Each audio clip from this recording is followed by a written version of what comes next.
worst thing about trying to make YouTube videos is having to put on a shirt. Hello everybody, freshly groomed and showered Kaiser here. I hope you're all doing well. It's 9 o'clock at night and I need to go to bed in an hour to make sure that I'm up in time to go to my actual job. But I just wanted to go ahead and see if I could make a quick video. I know quick videos have never really been my strong suit. About the Taylor Swift necklace. So, I don't know if you've heard about the Taylor Swift necklace, but my FYP has been full of people talking about the Taylor Swift necklace. In a white supremacist gang, he had these tattooed on his body. It is why a video of a Swiftie on here going hard for Taylor Swift, telling everyone that it's just a lightning bolt. You guys need to stretch before you make these videos the way you're reaching. This is insane. This is insane. Turn the light on back here so we get some mood lighting with my Nightmare Before Christmas lounge pants. So if you didn't get the gist of it, I'll go ahead and run through everything with you real quick. The necklace features 8 lightning bolts, that is 2 groups of 4, and each of these lightning bolts are formed in a very specific way that mimics the SS symbol. Now the SS symbol, if you're not aware of that, is, well, it's a Nazi symbol. The SS, actually, what does the SS stand for? Sieg Heil, I think? SS Schutzstaffel, or Protection Squads, was originally established as Adolf Hitler's personal bodyguard unit. You learn something new every day. Now, along with that, the 8 is significant because of 8-8. 8-8 stands for HH, which stands for Heil Hitler. On top of that, the star on the bottom of the pendant looks apparently very similar to an Iron Cross, which is another Nazi symbol. Now, if all of this sounds very convoluted to you, it's because it is. And I'm not saying that to, like, poke fun at the people who are seeing this. I'm saying that because that's the entire purpose of dog whistles. The entire point of a dog whistle is that only the people within a particular group are able to identify that so that you can secretly signal out to other people who share your beliefs that you too share the beliefs. And the reason the word dog whistle is often used when it comes to fascism or racism or bigotry or something like that is because for the vast majority of the past, I'd say like 40-ish years, it's been those type of people who have had to be into hiding. Because if you didn't see my last video where we discussed the leaked Republican group text messages where they were all saying Nazi shit, we used to make Nazis scared to be Nazis in this country. It used to be if you were a Nazi, you were terrified of your own belief system because you would get punched in the face for being the piece of shit that you are. Now, I don't want to make this video too long. I don't want to go off too much on a tirade, so we're just going to get down to the meat and potatoes of it. Do I think that this is a Nazi dog whistle? No, but I want you to put an asterisk on that.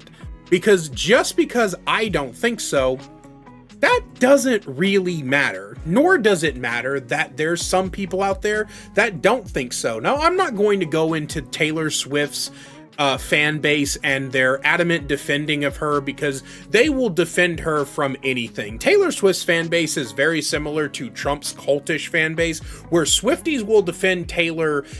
Taylor could like shoot a puppy in broad daylight and Swifties would be wondering what the fuck the puppy did to Taylor Swift. Okay, so I'm not even gonna touch that because Swifties are really freaking weird. All right, but what I will say is that whether I think it's an SS symbol or whether you, a non-Swiftie normal individual, think it's an SS symbol doesn't really matter. And the reason I'm saying that is because enough people are recognizing it as that if I was Taylor Swift, I would release a statement and pull the merch. Right? Now, I'm just a minor Y-list internet celebrity, okay? I've got just enough of a following to say that people know who I am, but not enough of a following for me to be relevant anywhere outside of whatever particular YouTube sphere I'm making content in.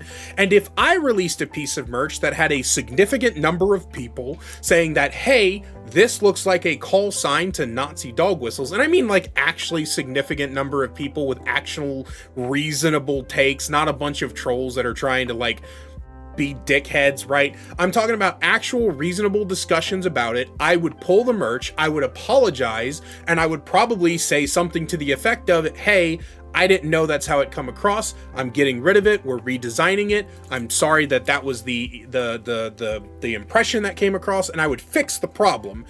This is something that Taylor Swift hasn't done. As far as I know, the necklace has been pulled from the website, but Taylor has not come out with an apology. She's not come out with any kind of an explanation, which is just really, really bad, right? Like, that's a really bad look, is that they were sold out and then you pulled it from the website and then you don't say anything. I don't know about that one. And that's kind of what my point of making this video is. It's not necessarily the necklace and the way the necklace is and whether or not the necklace is even a Nazi dog whistle. It's about the fact that as a influencer, as a creator, as a person with a large fan base, you need to be able to take responsibility for the fuck ups of you and your team, because there's a very good chance that Taylor had nothing to do with it. There's a very, very good chance. In fact, I would say there is an almost 100% chance that Taylor Swift had nothing to do with making this necklace. But her name is still tied to it.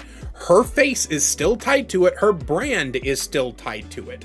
Right? So she needs to actually say something, because that's what you're supposed to do. Of course, there's been a lot of discussion recently about where Taylor's loyalties actually lie. Something about her new boyfriend is actually like a racist dude or something. I haven't looked into it all that much, and I probably shouldn't even say that because I don't know enough about that situation to give commentary on it. But the point is that there's a lot of people who have been questioning Taylor Swift's motivations and how much she actually cares about people, and whether or not she is secretly a racist or a white supremacist or something. That's a whole deeper conversation past the necklace. But I think that the very first step to, dissuading that is to do damage control, right? This isn't a small thing. This isn't something that Taylor Swift just can't talk on and it's going to slip below the radar. This is something that is so big that it has been filling up my For You page for the past 3 or 4 days, right? Like,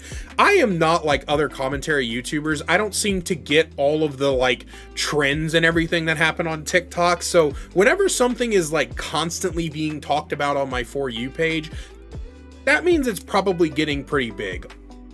Speaking of which, I should probably talk about the DoorDash girl next.